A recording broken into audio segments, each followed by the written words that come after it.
দেওয়া যাচ্ছে, আর এবার তো খুব লসের মুখে আছে। নলডাঙ্গা উপজেলায় গত বৃহস্পতিবার বিকেল থেকে অবিরাম বৃষ্টি এবং শুক্রবার রাতের প্রায় 125 মিলিমিটার বৃষ্টিপাত হয়েছে এবং গতকালকেও কিছু বৃষ্টিপাত হওয়ার কারণে আমাদের নলডাঙ্গা উপজেলা 3,499 হেক্টর যে আমাদের আমন ধান, তার মধ্যে 550 হেক্টর জমির ধান আমাদের আক্রান্ত হয়েছে এবং এর সাথে পেঁয়াজ এবং রসুন যেগুলো লাগানো হয়েছে, কন্দ পেঁয়াজ, এবং তার সাথে আগাম যে কৃষক রসুন লাগিয়েছেন তারা এই রসুন এবং পেঁয়াজের জমিও আক্রান্ত হয়েছে। আমরা এখন মাঠ পর্যায়ে পরিদর্শন করছি এবং এই আক্রান্ত যে ধান, পেঁয়াজ এবং রসুনের জমি থেকে যত দ্রুত সম্ভব পানি নিষ্কাশন করা যায় কীভাবে, সেই বিষয়গুলো আমরা পরামর্শ দিচ্ছি। বিএডিসি, বিএমডির যে খালগুলো আছে সেই খালের সাথে যেন পানি নামতে পারে। আমরা ইতিমধ্যে প্রত্যেকটি ইউনিয়ন পরিদর্শন করেছি, মাঠ পর্যায়ে পরিদর্শন করে সেখানে পানি নিষ্কাশনের দ্রুত ব্যবস্থা করার চেষ্টা করছি। কারণ আপনারা জানেন যে ধান যেগুলো পেকে গেছে সেই ধানগুলো দ্রুত কেটে নেওয়ার জন্য কৃষকদেরকে পরামর্শ দেওয়া হচ্ছে এবং আমরা যে ধান এবং পেঁয়াজ রসুনের জমি থেকে দ্রুত পানিটা নিষ্কাশন করে দেওয়ার ব্যবস্থা করতে পারি বা কৃষকরা যদি পানি নিষ্কাশন ব্যবস্থা করতে পারে তাহলে কিন্তু এই ক্ষতি পুষিয়ে নেওয়া সম্ভব হবে। এর পাশাপাশি যে কৃষকদের এই ফসলগুলো ক্ষতি হয়েছে সেই কৃষকদের আমরা প্রাথমিকভাবে একটি তালিকাও করে রাখছি, যাতে করে সরকার যখন পুনর্বাসন কর্মসূচির আওতায় বিনামূল্যে সার এবং বীজ বিতরণ করবে সেই সময় যেন এই সমস্ত ক্ষতিগ্রস্ত কৃষকদেরকে আমরা সেগুলো প্রদান করতে পারি। এবং এখন আমাদের সবচেয়ে গুরুত্বপূর্ণ কাজ হচ্ছে পানি নিষ্কাশন ব্যবস্থা করা এবং আমরা প্রত্যেকে মাঠ পর্যায়ে পরিদর্শন করে কৃষকদের সাথে নিয়ে এই পানি নিষ্কাশন কাজটা। আমাদের এই জমি 2 বিঘা জমি, মানে একদিনকার শুক্রবারের বৃষ্টিতে মানে এক মাজা পানি হয়, মানে এত ক্ষতি, মানে প্রচুর টাকা দিয়ে এখন পাট লিয়ে কোনো হালে কষ্ট করে ধান তুলিচ্ছে। এখন কি হবে, কি ফলন, মানে এখন খায়া বাঁচা লাগবে, এই কারণে ধানগুলা কাইটে তুলিচ্ছি। এই পর্যন্ত এই আমাদের এই দিকে এই গোটা এলাকার এই অবস্থা। গত শুক্রবারে যে বৃষ্টিটা হয়েছে এই বৃষ্টিতে আমার পাকা ধান সম্পূর্ণ তোলা গেছে। এইরকম বৃষ্টি আমার বাপের জন্মও দেখি নাই, ধান তোলার মতন কোনো বুদ্ধি নাই। এই যে 10 কাঠা জমিতে পেঁয়াজ লাগানো হয়েছে, এই পেঁয়াজটা লাগাতে আমার 40 থেকে 42 হাজার টাকা খরচ হয়েছে। এই বৃহস্পতিবারের দিন পেঁয়াজ লাগাছি, শুক্রবার দিন রাত্রে ভীষণ বৃষ্টি, মানে এত বৃষ্টি হয়েছে যে আমার পেঁয়াজ জমির থেকে ওইটা মানুষের ভেতর চলে গেছে, আর এই পানি বেরোনোর কোনো জায়গা নাই। আর আমি যে এই পেঁয়াজ পরবর্তীতে লাগাবো সেই লাগানোর মতো পরিস্থিতি আমার হাতে আর নাই। আমার ঘরে কোনো বিছানো নাই, টাকা পয়সাও নাই। এই যদি সরকার দয়া করে কোনো ক্ষতিপূরণ দেয় তাহলে আমাদের মতো কৃষক একটু বাঁচবে, পরবর্তীতে আবাদ করতে পারবে, না হলে আবাদ করতেই পারবি না, আরও ঋণগ্রস্ত হয়ে যাবে। আমাদের জমিতে ভারী বর্ষণের কারণে বৃষ্টি জমে যাওয়াতে পেঁয়াজ পচন ধরতেছে এবং পানি আমরা সেচে যত দূর পারি তত দূর চেষ্টা করে পানি সেচে ফেলা দিচ্ছি এবং গাছ অনেক মার যাচ্ছে এবং হচ্ছে যে গাছের কোনো শক্তি থাকতেছে না।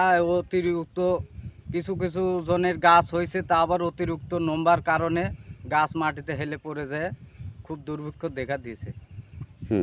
1 বিঘা পেঁয়াজ লাগাইছিলাম, পেঁয়াজ 8.5 মণ পেঁয়াজ লাগছে, আর 1 বিঘা রসুন লাগাইছি। তাতে মোটামুটি ওই 100 কেজির মতো বুটা যে রসুন এই লাগিছে। তে আর সার ওষুধ সব কিছু মিলে মোটামুটি আমার 2 বিঘা মাটি আবাদ করতে যা 90,000 টাকার মতন খরচ হয়েছে। 90,000 বেশি হবে। তে আবার এই হুট করে আকস্মিক বৃষ্টি, শুক্রবারের দিনে আকস্মিক বৃষ্টি সম্পূর্ণ পানির তলে তলিয়ে গেছে। এখন আমাদের জমিতে মোটামুটি একুরাত পানি।